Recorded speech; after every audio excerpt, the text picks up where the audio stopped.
اللہ الرحمن الرحیم امن شاہدہ منکم الشہر فلیصمہ۔ خداوند منان اپنے لارائب کتاب میں ارشاد فرماتا ہے جو بندہ اس مہینے کو پائے اس کے لیے ضروری ہے کہ وہ اس ماہ کے روزے رکھے۔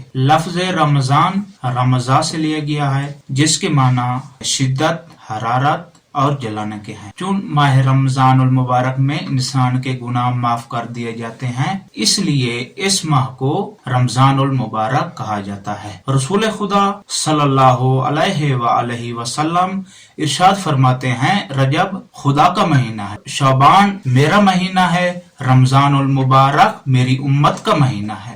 جو شخص ماہ رمضان المبارک کے تمام روزے رکھے خداوند متعال پر لازم ہے اس کے تمام گناہوں کو معاف کر دے۔ ماہ مبارک رمضان کی عظمت کے بارے میں 3 نقطے بیان کروں گا۔ پہلا نقطہ کہ ماہ رمضان المبارک 11 مہینوں سے افضل مہینہ ہے کیونکہ اس مہینے میں قرآن مجید نازل ہوا، جیسے کہ قرآن مجید میں ارشاد ہے شہر رمضان الذی انزل فیہ القرآن ھدی للناس وبینات من الھدی والفرقان۔ رسول خدا صلی اللہ علیہ وآلہ وسلم ماہ رمضان کی عظمت کے بارے میں فرماتے ہیں کہ خدا کا مہینہ برکت، رحمت اور مغفرت کے ساتھ آپ کے پاس آیا ہے۔ یہ وہ مہینہ ہے جو خداوند منان کے قریب سب سے زیادہ فضیلت رکھتا ہے، جس کے دن تمام دنوں پر، جس کی راتیں تمام راتوں پر اور جس کے لحظات تمام لحظات پر فوقیت اور فضیلت رکھتے ہیں۔ پھر فرماتے ہیں ماہ رمضان المبارک یہ وہ مہینہ ہے تم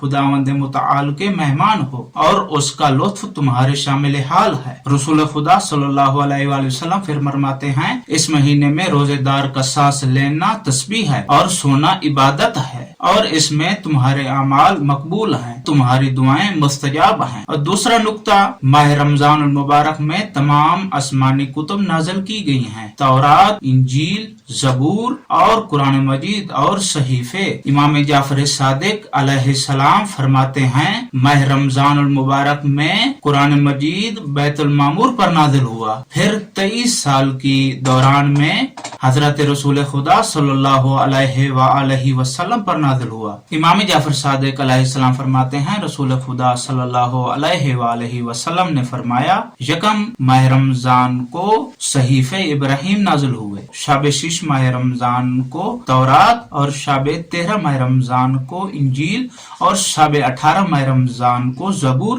اور شب 23 ماہ رمضان المبارک کو قرآن مجید نازل ہوا۔ تیسرا نقطہ کہ یہ وہ مہینہ ہے جس کی راتیں 1000 مہینوں سے افضل ہیں۔ اذن خداوند متعال سے ملائکہ زمین پر نازل ہوتے ہیں، جیسے کہ قرآن مجید میں ذکر ہے تنزل الملائکۃ والروح فیہا باذن ربہم من کل امر سلام ہی حتی مطلع الفجر۔ امام جعفر صادق علیہ السلام فرماتے ہیں پورے سال میں مقدرات جو رونما ہونے ہیں 19 ماہ رمضان کی شب کو نازل ہوتے ہیں اور 21 ماہ رمضان کی شب کو محکم ہوتے ہیں اور 23 ماہ رمضان کی شب کو ان پر مہر لگائی جاتی ہے۔ خداوند متعال اس ماہ میں ہمیں نیک اور صالح بننے کی توفیق عطا فرمائے۔